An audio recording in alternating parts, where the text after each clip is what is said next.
আসসালামু আলাইকুম প্রিয় দর্শক, আজ আমি অত্যন্ত গুরুত্বপূর্ণ একটি প্রশ্ন নিয়ে হাজির হয়েছি। অত্যন্ত খ্যাতিমান একজন আলেমে দ্বীন জনাব মাওলানা নাসির ইকবাল বিন শাফির অফিসে তিনি একাধারে একজন প্রখ্যাত আলেম, একজন প্রাঞ্জল বক্তা। সারা বাংলাদেশে তিনি প্রায় ২.৫ যুগ ধরে কোরআনের খেদমত করে চলেছেন। একাধারে তিনি ডাইরেক্টর কোরআন রিসার্চ ইনস্টিটিউট ঢাকা এবং সম্মানিত খতিব সদরঘাট কেন্দ্রীয় জামে মসজিদ ঢাকা। এছাড়াও আরো অনেক পরিচয় তার রয়েছে। খুবই চলমান ইস্যু নিয়ে অনেক রকমের আলাপ আলোচনা আমাদের মধ্যে চলছে। তো সেই একই প্রশ্ন আমি মাওলানা নাসির ইকবাল বিন শাফি মহোদয়ের কাছে করছি। মাওলানা সাহেব, আমি আপনার কাছে যে প্রশ্নটির উত্তর জানতে চাই, হযরত মুহাম্মদ সাল্লাল্লাহু আলাইহি ওয়াসাল্লাম তিনি আমাদের প্রিয় নবী এবং রাসূল। প্রশ্ন হচ্ছে, তিনি কি 40 বছর বয়সে নবী হয়েছিলেন, নাকি আগে থেকেই তিনি নবী ছিলেন?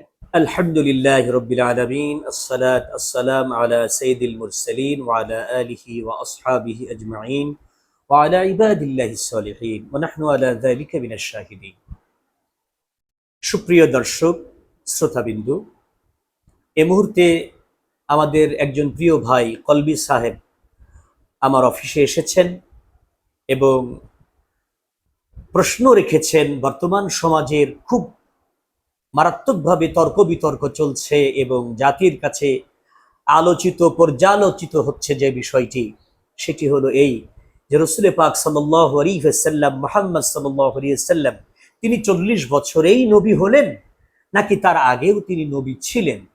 এখন কেউ বা বলতেছে 40 বছরেই তিনি নবী হয়েছেন, আবার কেউ বলছে এই কথাটি যারা বলবে তারা কাফের বা তারা ফাসিক অথবা তাদের ঈমানই নাই। এটা একটা চূড়ান্ত এবং চরমভাবে আলোচনা পর্যালোচনা হচ্ছে। জাতির বিবেকের কাছে এই মুহূর্তে এই প্রশ্নের উত্তর দেওয়ার জন্য আমি নাসির ইকবাল বিন শাফি আল্লাহর কোরআন, নবীর সুন্নাহ এবং অন্যান্য কিতাব থেকে সংক্ষিপ্ত আকারে আমার জ্ঞানের আলোকে কিছু কথা তুলে ধরছি। আপনারা কথাগুলো পরিপূর্ণভাবে শুনবেন সে প্রত্যাশা রাখছি। আল্লাহ পাক আমাদেরকে তৌফিক দিক। আসুন আমরা আলোচনায় চলে যাই ইনশাআল্লাহ। এখানে জনাব আহমদুল্লাহ সাহেব বলেছেন যে 40 বছর বয়সে রাসূল পাক সাল্লাল্লাহু আলাইহি ওয়াসাল্লাম তিনি নবী হয়েছেন। আবার আমাদের আরেকজন আলেমে দ্বীন, যিনি খুব সুবক্তা এবং জনপ্রিয় একজন বক্তা, গিয়াসউদ্দিন তাহেরি, তিনি এটাকে আবার খুব চরমভাবে বাধা দিয়েছেন তার বক্তৃতার মাধ্যমে এবং কথাটি উড্র করার জন্য দিনক্ষণ নির্ধারণ করে দিয়েছেন, এটা চ্যালেঞ্জ ছুড়ে দিয়েছেন। আসলে আমি মনে করি এই দুইটার মাঝখানে রয়েছে এর সমাধান, এই কথাটির সমাধান। কোন বিষয়ে উগ্রতা এবং কোন বিষয়ে কাউকে উপযুক্ত সম্মান না দেওয়া, দুইটাই ঠিক নয়।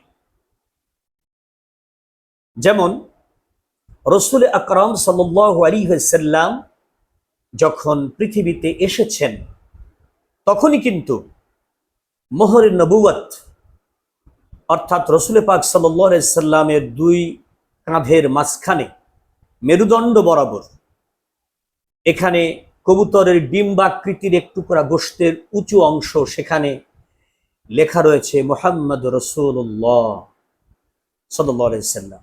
তাহলে যেই মানুষটা জন্মগ্রহণ করলেন মোহরে নবুয়ত নিয়া এবং সেখানে লেখা রয়েছে মুহাম্মদ রাসূলুল্লাহ সাল্লাল্লাহু আলাইহি ওয়াসাল্লাম, তাহলে 40 বছরে তিনি নবী হলেন বা হয়েছেন, এই কথাটি একদিক থেকে যেমন দুনিয়াবি হিসাবে ঠিক, অপর দিক থেকে প্রকৃতার্থে বিশ্লেষণ করতে গেলে দেখা যায় কথাটির মধ্যে কিছুটা দুর্বলতা রয়েছে।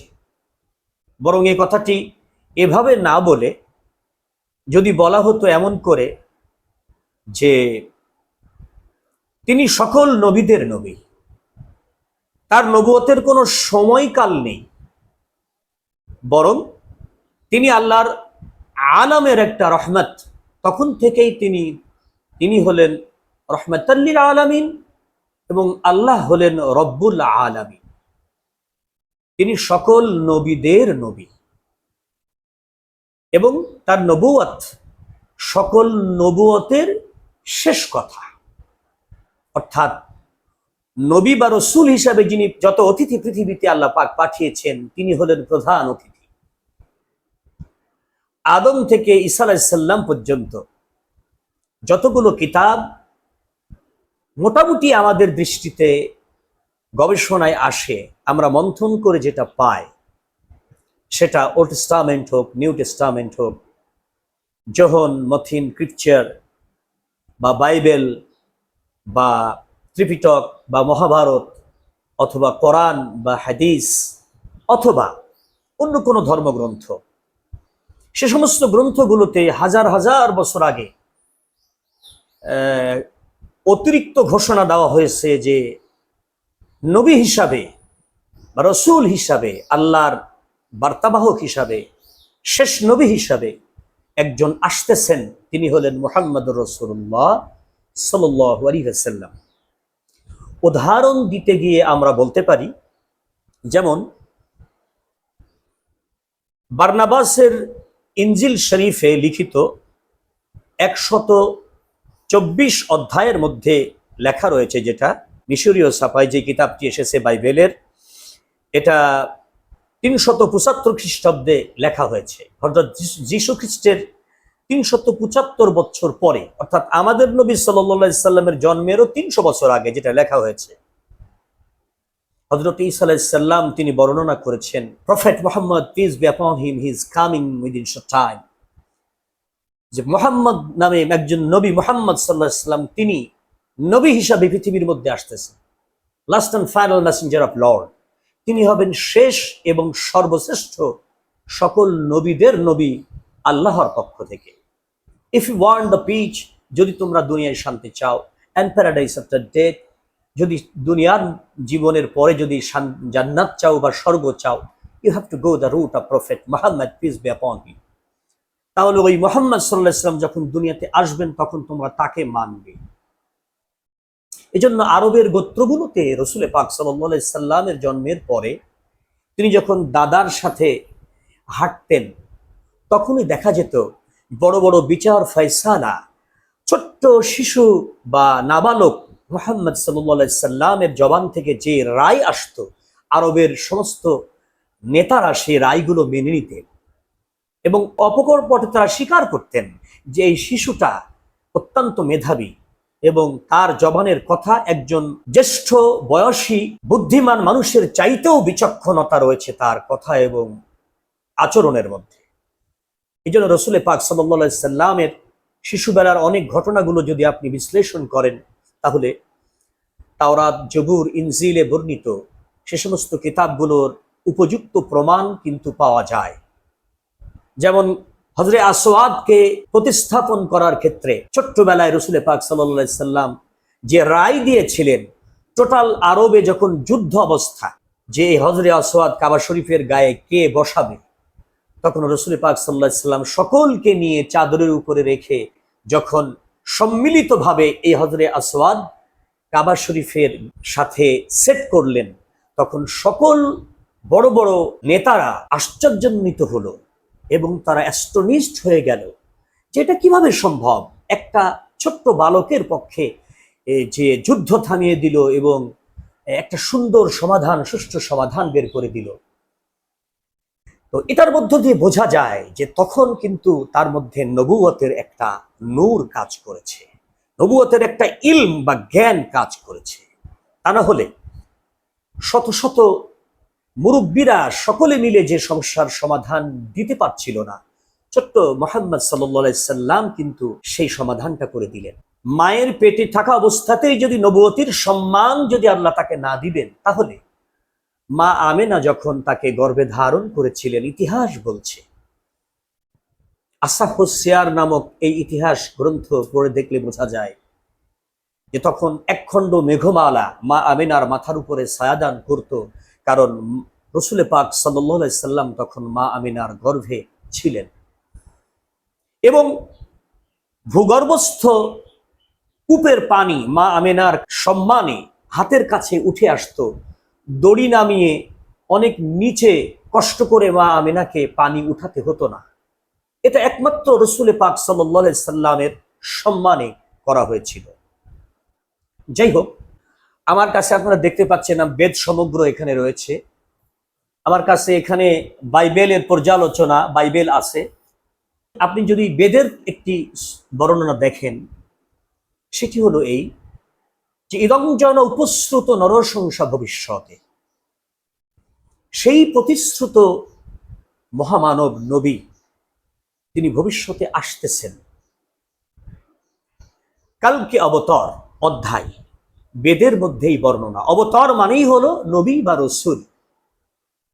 তাহলে রসুল পাক সাল্লাল্লাহু আলাইহি সাল্লামের জন্মগ্রহণের অন্তত 1300 বছর আগে মনি ঋষিগণ ধ্যান বলে বুঝতে পেরেছিলেন যে কালকে অবতর বা সর্বশেষ নবী, আখেরি নবী তিনি পৃথিবীতে আসতেছেন। তখন তারা কিন্তু তাকে নবী বলেই স্বীকার করে নিয়েছেন। এবং বারনাবাসের লিখিত যেই ইনজিল শরীফ, সেই কিতাবের মধ্যে হযরত ঈসা আলাইহিস সালাম বলেছেন তাকে মানতে হবে, এই জন্য he is our prophet, your prophet, prophet of world last and final messenger of lord. তিনি আমার নবী, তোমাদের নবী, নবীদের নবী, তিনিই সর্বশেষ নবী। তাহলে এখানে একটি জিনিস খুব প্রণিধানযোগ্য বা বুঝার বিষয়, যে ইনজিল শরীফেও বর্ণনা আসতেছে যে ঈসা নবী তাকে নবী বলে স্বীকৃতি দিচ্ছেন। তাহলে 40 বছর বয়সেই তিনি নবী হয়েছেন, তার আগে তিনি নবী নন, এ কথাটা কিন্তু খুব জোরে সোরে বলা যায় না। আসলে 40 বছর বয়সে তিনি কিতাব পেয়েছেন, মানে রেসালাত পেয়েছেন, তিনি রসুল হয়েছেন। রেসালাত মানে কিতাব। সকল নবী কিন্তু রসুল নন, আর সকল রসুল কিন্তু নবী। যেমন বলতে গেলে, উদাহরণ দিতে গেলে, সকল পুলিশ কিন্তু এসপি নন, কিন্তু সকল এসপি সাহেবই কিন্তু পুলিশ। এসপি হতে হলে তাকে পুলিশ হওয়া আগের শর্ত, ঠিক রসুল হতে হলে নবী হওয়াটা এটা আগের শর্ত। যেমন হাই স্কুলে পড়তে হলে প্রাথমিক বিদ্যালয় পাশ করা তার জন্য জরুরি, তবেই তাকে হাই স্কুল বা কলেজ লেভেলে চিন্তা করা যায়। ঠিক অনুরূপভাবে একজন নবীর নবুয়ত এবং রসুলের রেসালাত, দুইটা জিনিসের মধ্যে পার্থক্য আছে।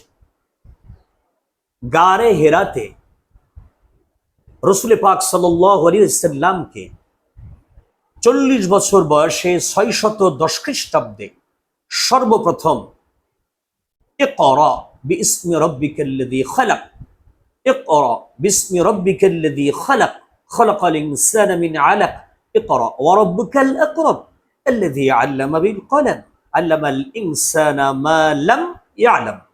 এই 5টি আয়াত নাজিলের মধ্য দিয়ে 610 খ্রিস্টাব্দে আল্লাহর রসুল সাল্লাল্লাহু আলাইহি সাল্লাম বা আল্লাহর হাবিব সাল্লাল্লাহু আলাইহি সাল্লাম এর বয়স যখন 40, তখন তাকে কিতাব দান করা হলো, তার উপরে কিতাব নাজিল হলো। এখানে কিতাব নাজিল হয় যার উপরে, আমরা জানি যে সমস্ত নবীদেরকে কিতাব দেওয়া হয় তাদেরকে রসুল বলা হয়। এই জন্যই তিনি হলেন রসুল্লাহ, আল্লাহ রসুল। রসুল পাক সাল্লাল্লাহু আলাইহি সাল্লাম তিনি আগে নবী হয়েছেন, তারপরে তিনি রসুল হয়েছেন, রেসালাত তাকে দেওয়া হয়। এই কথাটি আমরা যারা কেউ বা সুন্নি, কেউ বা হানাফি, কেউ বা বলতেছি অমক ওহাবি, অমক গরম সুন্নি, অমক ঠান্ডা সুন্নি, নানান রকমের কথা বলছি, কেউ বা আহলে হাদিস, কেউ বা বিভিন্ন ইমামের অনুসারী, মাযহাবের অনুসারী, বিভিন্ন বিতর্ক চলছে ইউটিউব এবং ফেসবুক জুড়ে। আমাদের সম্মানিত ভাই আজকে প্রশ্ন করেছেন যে 40 বছর বয়সে মুহাম্মদ সাল্লাল্লাহু আলাইহি সাল্লাম নবী হলেন কি, নাকি তার আগেও তিনি নবী ছিলেন? আসলে নবুয়তের ব্যাপারটা কিন্তু বিভিন্ন তথ্য পূর্ববর্তী কিতাবের ইতিহাস ঘাটলে, মন্থন করলে দেখা যায় তিনি নবী কিন্তু আগের থেকে, নইলে তাকে মোহরে নবুয়ত দিয়ে জন্ম হতো না। জিবরিল আমিন তাকে পৃথিবীতে 40 বছরে মোহরে নবুয়ত দেননি, মোহরে নবুয়ত নিয়েই তিনি পৃথিবীতে জন্মগ্রহণ করেছেন। যার কারণে একজন ইহুদি ধর্ম যাজক, যিনি তাওরাত কিতাবের আলেম ছিলেন, তিনি দাদা আব্দুল মুত্তালিবের কাছে এসে বলেছিলেন যে আপনার ঘরে একজন বিধবার ঘরে একটা শিশুপুত্র সন্তান জন্ম নিয়েছে, তার নাম কি রেখেছেন? বলে মুহাম্মদ। তাকে আমরা একটু দেখতে চাই। তখন যখন দেখানো হলো এই ধর্মগুরুকে, তখন তিনি মোহরে নবুয়ত দেখে কাঁদতে কাঁদতে মাটিতে গড়াগড়ি দিয়েছিলেন। ইতিহাস তাই বলে, ইসমাইলের বংশে আসলো মুহাম্মদ সাল্লাল্লাহু আলাইহি সাল্লাম, ইসরাইলের বংশে আসলো না। বনি ইসরাইল এবং বনি ইসমাইল, হযরত ইয়াকুব আলাইহিস সালামকে বলা হয়, তার বংশধরকে বলা হয় বনি ইসরাইল, আজকে যারা ইহুদি, যারা খ্রিস্টান। আর বনি ইসমাইল হলো হযরতে ইসমাইল আলাইহিস সালাম অর্থাৎ ইব্রাহিম খলিলুল্লাহর বংশধর। প্রিয় দর্শক শ্রোতা, নিঃসন্দেহে আমার কথাগুলো আপনাদের কাছে একটু নতুন মনে হচ্ছে, কিন্তু পূর্ববর্তী কিতাবের মধ্যে দলিল আছে, এটাকে আপনাকে জানতে হবে। কোরআনের প্রথম পৃষ্ঠা খুললেই আপনি সূরাতুল বাকারা নজরে পড়বে। ২ নম্বর সূরার প্রথম রুকুতেই আল্লাহ রাব্বুল আলামিন বলছেন, ওমা উনজিলা মিন ক্বাবলিক, ইতিপূর্বে যত কিতাব নাজিল করেছি সেটার উপরেও তোমাদের ঈমান আনতে হবে। তাহলে দেখা যাচ্ছে পূর্ববর্তী কিতাবগুলো কিন্তু বলছে, ঈসা আলাইহিস সালাম বলছেন মুহাম্মদ সাল্লাল্লাহু আলাইহি সাল্লাম নামে একজন নবী আসবে, ইয়াতি মিন বা'দি ইসমুহু আহমদ, অতি অল্প সময়ের মধ্যে আরেকজন নবী আসতেছেন তোমাদের মাঝে, তার নাম হবে আহমদ। অতএব ঈসা আলাইহিস সালামও কিন্তু তাকে নবী বলে স্বীকৃতি দিয়ে গেছেন আমার নবী সাল্লাল্লাহু আলাইহি সাল্লামের জন্মগ্রহণের ৫৫০ বছর আগে। তাহলে যার ব্যাপারে আমরা কথা বলবো তিনি কে, এটা আগে বিস্তারিত জানতে হবে। আমাদের জ্ঞানের স্বল্পতা, আমাদের বোঝার স্বল্পতা, বোঝাবার স্বল্পতা, বলার ক্ষেত্রে, চলার ক্ষেত্রে আমাদের ভুল বা ত্রুটি হয়েই থাকে। এখানে জনাব আমাদের আহমদুল্লাহ সাহেব, যিনি অত্যন্ত প্রখ্যাত একজন আলেমে দ্বীন, তিনি কোন কথা বলতে গিয়ে হয়তো সরল সহজভাবে উত্তর দিয়েছেন। পরবর্তীতে উনি আরো অনেক কথাই বলেছেন, কিন্তু আমরা যারা জটিল কঠিনভাবে বিষয়টাকে ধারণ করছি এবং চ্যালেঞ্জ ছুড়ে দিচ্ছি, বিতর্কিত করছি এবং এমনকি কাফের ফাসেক বলেও গালাগালি করছি, আপনাদের কাছে সবিনয়ে অনুরোধ করব, খবরদার, ইহানাতুল উলামা কুফরুন, এই হাদিসটা কি আপনাদের মনে নাই যে ওলামাদেরকে কখনো ইহানত করতে নেই, গালাগালি করতে নেই, এটা কিন্তু কুফরি। ইন্নামা ইয়াখশাল্লাহু মিন ইবাদিহিল উলামা, আল্লাহ রাব্বুল আলামিন নিজেই কোরআনে বলেছেন এই পৃথিবীর মধ্যে ওলামারাই যারা যারা আলেম তারাই কিন্তু আল্লাহকে বেশি ভয় করে। তা আমরা যারা জাতির সামনে কথা বলি, জাতির বিবেক হিসাবে জাতিকে আমরা বিভক্ত না করি, বরং আমরা নত হই, নম্র হই, আমাদের কথার মধ্য দিয়ে যেন এমন কিছু জাতি পাই যেই আলোতে আলোকিত হয়ে আমরা সিরাতুল মুস্তাকিম দেখতে পাব। আমি বিশেষভাবে ৪টি জিনিসের ব্যাপারে আপনাদেরকে, আলেমদেরকে একটু অনুরোধ করব। সেটি হলো এই, আল্লাহর ব্যাপারে কখনো বিতর্ক আমরা করব না। রসুল পাক সাল্লাল্লাহু আলাইহি সাল্লাম আল্লাহর হাবিবের ব্যাপারে কখনোই আমরা বিতর্কে লিপ্ত হব না। কোরআনের ব্যাপারে আমরা কখনো বিতর্কে লিপ্ত হব না। আল্লাহর ইসলামের ব্যাপারে বিতর্কে লিপ্ত হব না। কারণ কোরআনে এটা বর্ণনা রয়েছে, বেশি তর্ক যারা করেন এই জাতি কিন্তু ধ্বংস হয়। এই জন্য কোরআনে নির্দেশনা রয়েছে তর্ক করলে কেমনে করতে হবে। উদউ ইলা সাবিলি রাব্বিকা বিল হিকমা ওয়াল মাউইদাতিল হাসানা ওয়াজাদিলহুম বিল্লাতী হিয়া আহসান, তোমরা ওয়াজ করো, নসিহত করো কেবলমাত্র আল্লাহর পথে মানুষকে ডাকার জন্য, অন্য কোনো কারণে নয়। কে শিয়া, কে সুন্নি, কে ওহাবি, কে হানাফি, কে আহমদি, কে হাম্বলি অথবা কে আহলে হাদিস, এগুলো আমাদের দেখার বিষয় নয়। আমরা সবাই মুসলিম। ওয়াল মাউইদাতিল হাসানা, সুন্দর ভাষায়, প্রাঞ্জল ভাষায় আমাদেরকে ওয়াজ করতে হবে। এটা আল্লাহর নির্দেশনা, আল্লাহর জন্য, অন্য কারোর জন্য নয়, কোনো দলের জন্য নয়, কোনো গোত্রের জন্য নয়, কাউকে অবদমিত করা বা কাউকে উঁচু মর্যাদায় আসন করার জন্য নয়, চ্যালেঞ্জ নয়। আল্লাহর দ্বীনের কাছে আল্লাহ কোমল মানুষদেরকে পছন্দ করেন, যারা নরমভাবে নিষ্ঠার সাথে সমাজের মধ্যে চলে। লা তামশি ফিল আরদি মারহা, অহংকার করে জমিনের মধ্যে চলা উচিত নয়। অপরদিকে ওয়াজাদিলহুম বিল্লাতী হিয়া আহসান, যদি তর্ক করতেই হয় তাহলে এহসানের সাথে তর্ক করতে হবে। তর্কের মধ্য দিয়ে যেন আমরা কারোর সম্মানহানি না করি, কাউকে অমর্যাদা না করি, কারোর গায়ে কাদা ছুঁড়ে না দেই, কাউকে কাফের, ফাসেক বা বেঈমান ইত্যাদি নবীর উম্মত থেকে খারিজ এই ধরনের কথাবার্তা আমরা না বলি। রব্বে করিম আমাদেরকে ধৈর্য ধারণ করে সিরাতুল মুস্তাকিমের পথে আলোয় আলোকিত করুক। আজকের এপিসোডে আমাদের সম্মানিত ভাইয়ের প্রশ্নের উত্তরে আমি নাসির ইকবাল বিন শাফি কোরআন, হাদিস এবং অন্যান্য কিতাবের সংক্ষিপ্ত একটু দলিল দিয়ে যে কথাটি বুঝাইতে চাইলাম সেটা হলো এই, যে আমাদেরকে বিতর্কে লিপ্ত হলেও আমাদের সীমারেখা, অন্যের সম্মান নষ্ট করা বা অতিক্রম করা উচিত নয়। আল্লাহ পাক রব্বুল আলামিন আমাদেরকে ভালোভাবে ঈমানের সাথে জীবন যাপন করা তৌফিক দিক। সুবহানাকা লা ইলমা লানা ইল্লা মা আল্লামতানা ইন্নাকা আনতাল আলিমুল হাকীমা ওয়া মা আলাইনা ইল্লাল বালাগুল মুবিন। আসসালামু আলাইকুম ওয়া রাহমাতুল্লাহি ওয়া বারাকাতুহু।